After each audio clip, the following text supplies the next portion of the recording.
Hi everyone, it's Kaifu here with another video for you guys.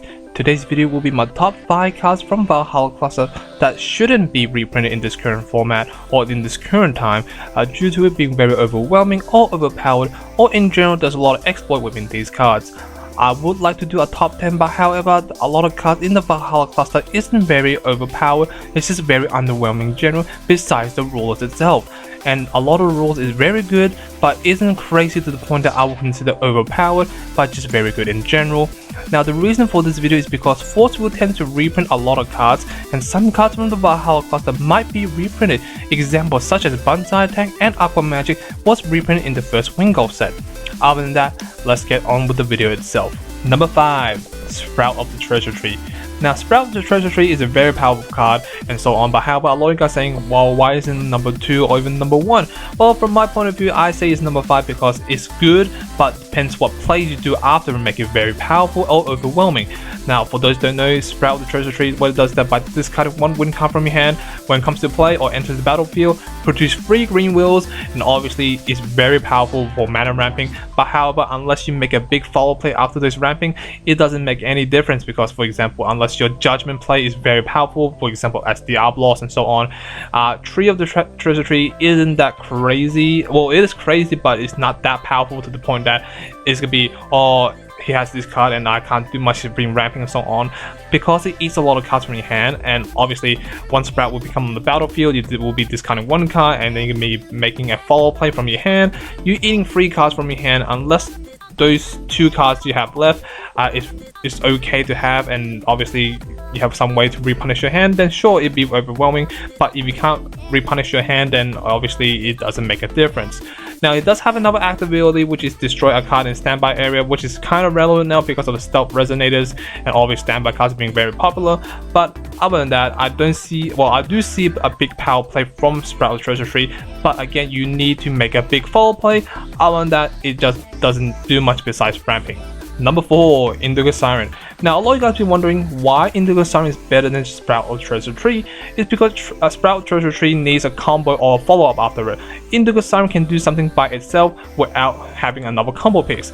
Now for those that don't know, Indigo Siren is a very powerful card in Origin format because it keeps red in check. Now what I mean by that, because red likes to rush a lot with like 2 drops and 3 drops even, Indigo Siren shuts it down really easily. What it does is that it's a free cost resonator. By tapping it, target a resonator your opponent control, free cost it below, and gain control of it until end of turn, so making it very hard for your opponent to get rid of your life or get rid of Indigo Siren in general, because it takes control of your opponent's resonator. Now here's an example. Say that your opponent has a Lancelot and a Appreciate, right? They attack with the Lancelot first, because they have to. Obviously before the blocking phase or anything happen, activate Indigo Siren, take control of the Appreciate, which is the recover position, and then use the block. And obviously your opponent will be losing out the battle because they lose Appreciate, and not only that, they lose the Lancelot and they'd be taking 500 burn damage from the Appreciate in general as well. And Indigo Siren causes a lot of problem for Red Rush because they can't deal with it, because a lot of the burn spell like such as Lightning Strike and Thunder can't get rid of it because it only does 500 damage, because Indigo Siren's defense is actually 600, making it very hard for them to deal with it. And obviously in the current format at the moment, Force will tend to make favor, or a lot of cards favor in like 1 drops, 2 drops, and 3 drops even. So Indigo Siren can be very overwhelming and overpowered against those types of deck if you rely on like low drops resonators. Number 3. Fake War. Now you'll be wondering what's so good about Fake War, why is he number 3? Well, for those that don't know, in Origin format, Machina Lord himself is a tier 1 type of deck. Now when Machina Lord was first announced in the 7 Kings, we all, well, for those people who play in Valhalla or has access to Valhalla, knows for the fact that Machina Lord himself is tier 1 because of Guaiba. Now you can turn 1 Guaiba with Machina Lord. All you need to do is draw 1 Guaiba and you're set. You don't need to draw any other combo pieces. You just need 1 Guaiba, and to turn 1 Guaiba you need Fake War. Now what does Fake War does is a 0 drop resonator, 0 attack, 400 defense, which is irrelevant. The most relevant is a 0 drop and is a void resonator, because making Machina Lord himself able to search it out during your turn and your opponent's turn, and then follow up with, well, dropping 2 Fake Wars and then dropping a Guaiba, and you have yourself a turn 1 wiper, making it very hard for your opponent to deal with it, because we're already in a format like Feasting Turbo wiper can be a thing, and obviously it's very hard unless you have water transformation and the bow combination to get rid of it. Number 2, Kukunuchi of the Errata Jewel Tree.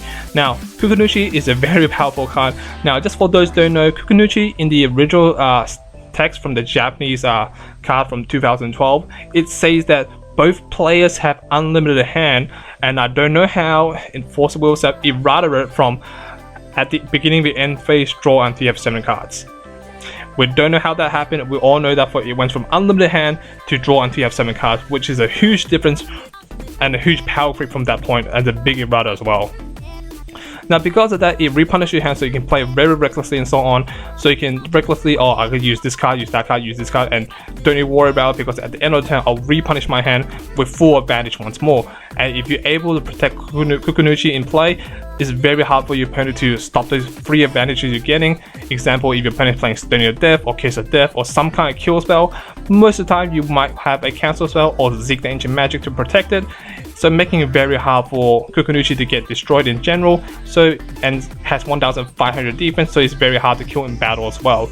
So making it very difficult and overwhelming, and obviously with the Sprout combo you can actually make a power play of it. That's why I say Sprout is number 5, because without the Kukunuchi you can't actually get a lot of value by mana ramping. Number 1, Chronos. Now, Chronos, for those who don't know, is one of those strongest rules out there at the moment, making it a tier 0 deck, making it very hard to beat. Or in general, if you don't have Whirlwind in hand and your opponent's able to play Chronos without any interaction, you pretty much got FDK'd.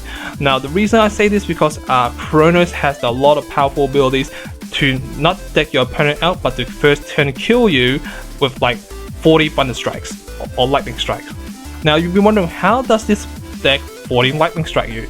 Very simple. All you have to do is that they need to draw a lot of cards, and obviously by drawing a lot of cards, using the low drop cards effect and using Sprout and making big plays and so on, making Chronos very powerful to the point that they will do a lot of damage to you and recycle the burn damage by using Horn and so on. So it's going to be a very difficult task for you to play around against Chronos, because most of the time you won't even have a turn, especially if they're going first, and even you're going first in general, you only have 1 turn. If you do not have the Whirlwind in hand, you're pretty much gonna lose from there, because they're gonna be drawing 4 cards at the draw phase. For those who don't know, the last ability from Chronos has been errated to the point that is during your draw phase, if you draw 1 more card, mill the top card of your top deck and draw additional 1 more card, so making Chronos draw 4 cards instead of 3. So guys, this is my top 5 cards. I hope you guys enjoyed it. Now, some of you guys might have other opinions, say, oh, this should be in top 5 instead. Well, again, this is my point of view. If you guys have any top 5 you think is overpowered in Valhalla, please leave a comment section down below and I'll take a look into it and read it myself. And obviously, these are really powerful cards, and not a lot of cards from Valhalla is very powerful besides these cards, so making it very overwhelming for like newcomers and so on. But other than that, thank you for watching, thank you for this guys, hope you guys enjoyed it, see you guys next time, peace.